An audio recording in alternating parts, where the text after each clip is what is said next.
3:30 in the morning. I'm wearing the neck pillow in case I fall asleep sitting up. My chin won't touch my chest. Typical night. It's Friday morning, about 8:30. Slept about 3 hours sitting in the chair, so I guess it's a good thing I had the neck pillow on. My son's fixing me some coffee and a biscuit, so maybe I can get the day started. Hopefully rest a little more.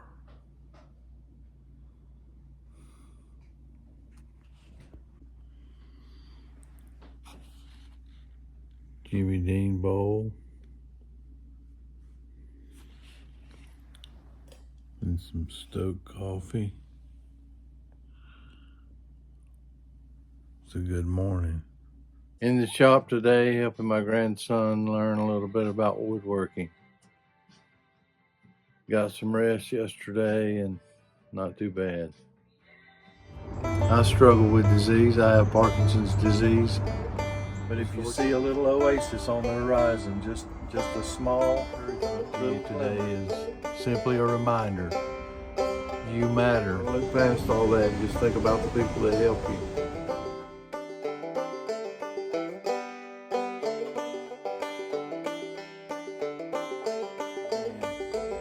I'm Dan. This is my back porch. I want to talk to you for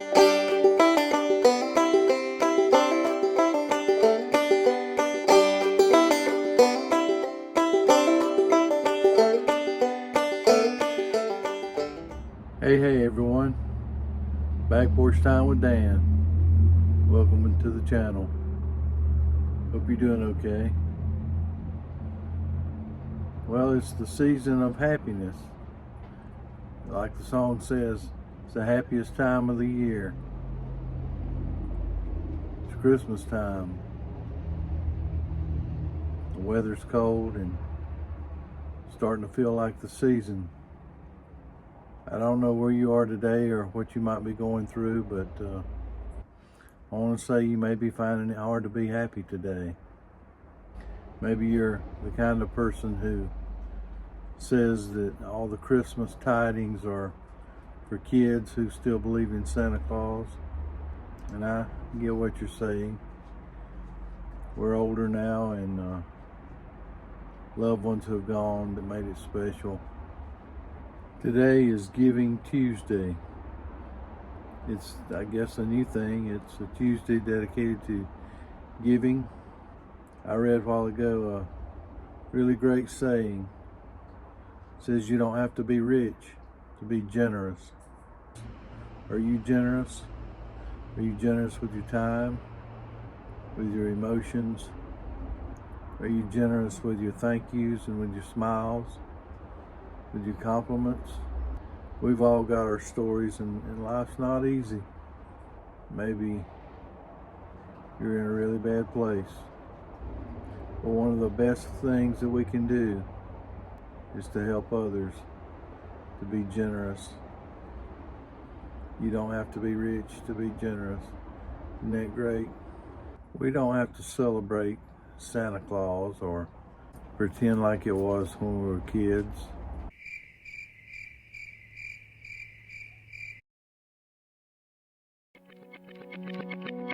There are a lot of struggles to go along with disease, disabilities, limited mobility, etc.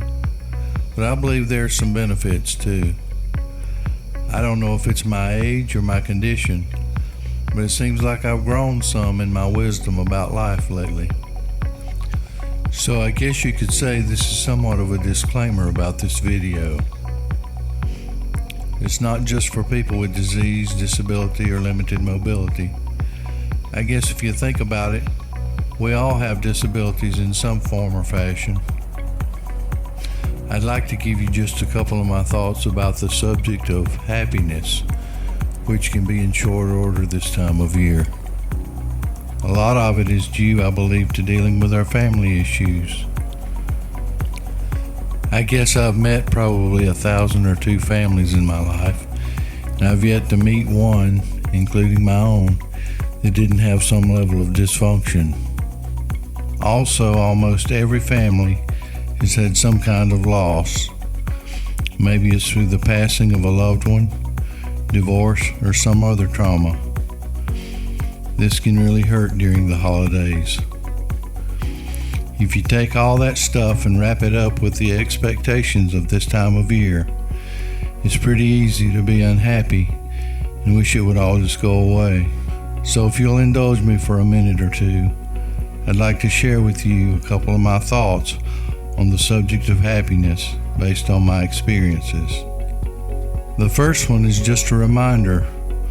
Ultimately, our own happiness is up to us. Let me say that again. Ultimately, our own happiness is up to us. Here's what I mean. The power to forgive and move on when we've been mistreated is within us, not within anyone else. Forgiveness doesn't mean coming back for more abuse. What it means is letting go of the problem we have with what that person's done to us. Just because we forgive that person doesn't mean that they will be a part of our lives going forward.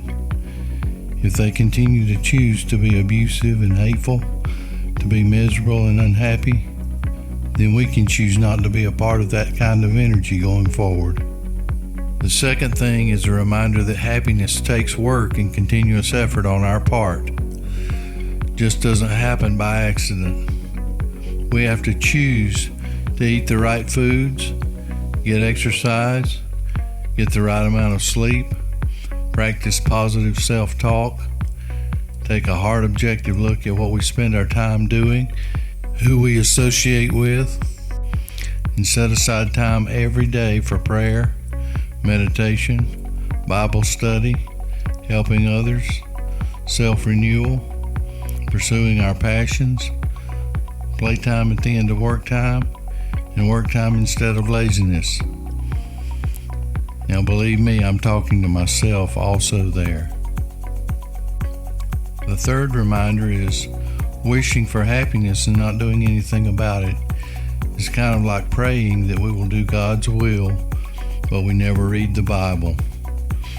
Just like God's will for us is not a mystery because it's written out for us to read. Happiness is not some kind of state of mind that has a few lucky people that just happen to fall into it. There are plain principles for us to follow. We already know most of the steps we need to take to be happy. Most of the time. Sometimes we just need a little reminder. When it comes to loss, however, there's nothing we can really do about that. But we can celebrate that person who's not with us anymore. Maybe that loss has left a gaping hole in our hearts, and we just feel like the holidays will never be the same again. And it's true, they won't quite be the same, but we can start new traditions. We can celebrate that person by leaving them a special note or saving a seat at the table.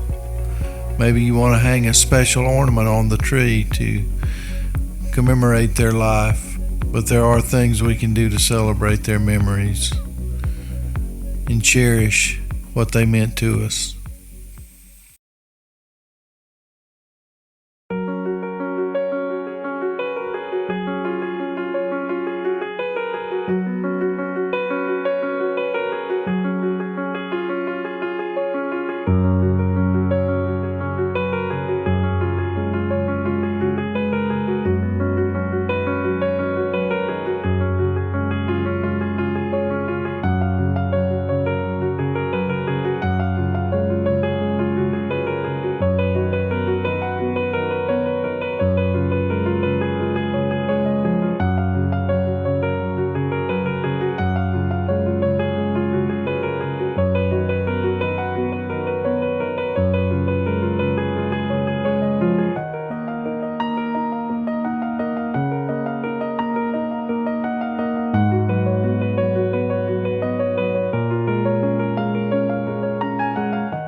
Sometimes it would be easy for me not to do these videos. Maybe not for reasons that you think, but sometimes I think my disease has caused my speech to be slow and low-key, anything but dynamic. I used to be dynamic, but not so much anymore. As a matter of fact, when I edit these videos, I usually speed up my speech so that I can try to keep your attention a little bit. I know it's kind of hard to listen to somebody who's not dynamic.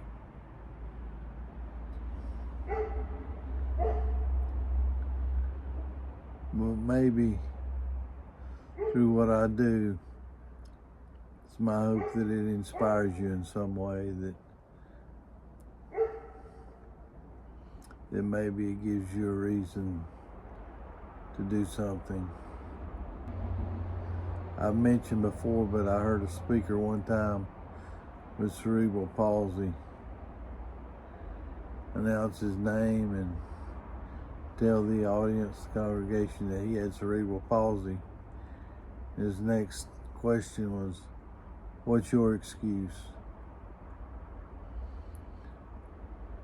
So my name's Back Porch Time with Dan. I've got Parkinson's. What's your excuse? What's your excuse for not helping somebody? What's your excuse for not having a positive mindset? What's your excuse for not doing something? What's your excuse for not doing something you need to do? What's your excuse? I looked around and I didn't have one.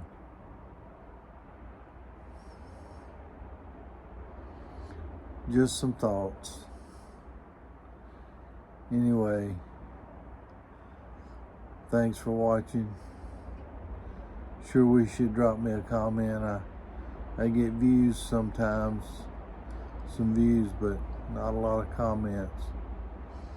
Sure would like to know where you're watching from and just a little bit about you, if you'd be willing to share it. It encourages me when I know that I've encouraged you. Well, that's about all for this time. Just remember, Back Porch Dan loves you. God has a good plan for your life. Look around and find a reason to celebrate today. Be a positive impact. God bless, and I'll see you next time.